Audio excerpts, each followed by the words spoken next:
You hear the stories, the warnings about trusting your instincts and staying aware of your surroundings. But it's different when you're living it. That Thursday night started like any other. I was locking up the convenience store after a long, uneventful shift. My coworker bailed on me again, and by the time I flipped the sign to closed, I was exhausted. The streets were quiet, the air sharp with November's chill. It wasn't late by city standards, just after 10 p.m., but in a small town like ours, the sidewalks were already deserted. The 10-minute walk to my apartment was usually a peaceful part of my day, giving me a chance to decompress after dealing with customers. But tonight felt different.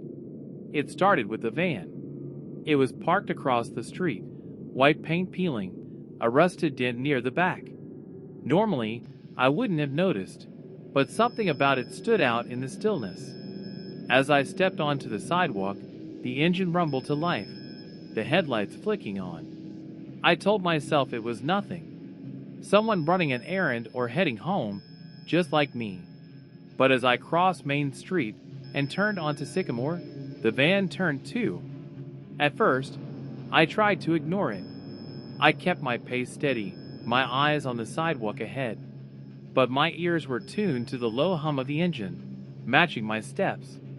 Another turn. The van followed. By now, my pulse was racing. I stole a glance over my shoulder. The van was still there, crawling along at the same steady speed. Its windows were tinted, concealing whoever was inside. I tried to shake the growing unease, telling myself I was overreacting. But every instinct screamed that something wasn't right. I stopped at the corner of Sycamore and Birch, pretending to check my phone. The van rolled to a stop, idling about 30 feet behind me. My hands trembled as I scrolled through my contacts. Should I call someone? The police? But what would I say? That I thought a van might be following me? The engine cut off. I froze, my breath catching in my throat. The driver's side door opened, and a man stepped out. He was tall, broad-shouldered, wearing a dark hoodie with the hood pulled low over his face. "Hey!" he called out, his voice casual, almost friendly. "You dropped something." I glanced down at my bag. I hadn't dropped anything. My pulse thundered in my ears as he took a step toward me, his hands hidden in his pockets. "No, I didn't," I called back, my voice shaky. "Yeah, you did," he insisted, his tone shifting. I didn't wait to hear what he'd say next. I turned and walked briskly down Birch Street, my boots clicking against the pavement. The man didn't follow at first, but I could feel his eyes on me, boring into my back. I glanced over my shoulder again. The van was still there, its door hanging open. The man stood next to it, watching. Then he started walking. My heart raced as I turned another corner, ducking into a narrow alley between two buildings. The air smelled of damp concrete and garbage.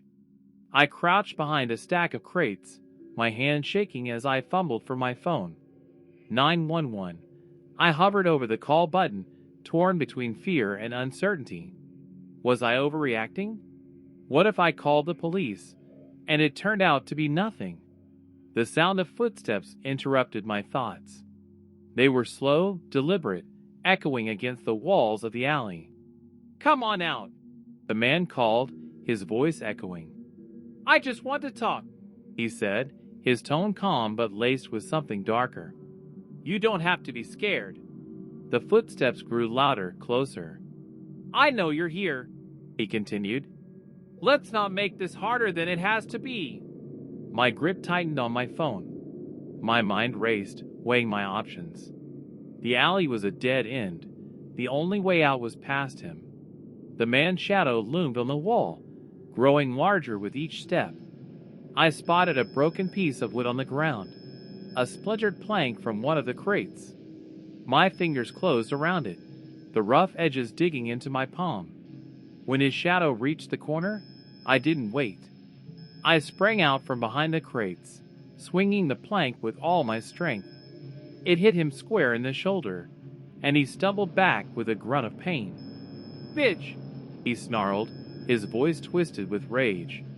I didn't stick around to see what he'd do next. I bolted out of the alley, my legs burning as I ran. My phone was still in my hand, and this time, I didn't hesitate.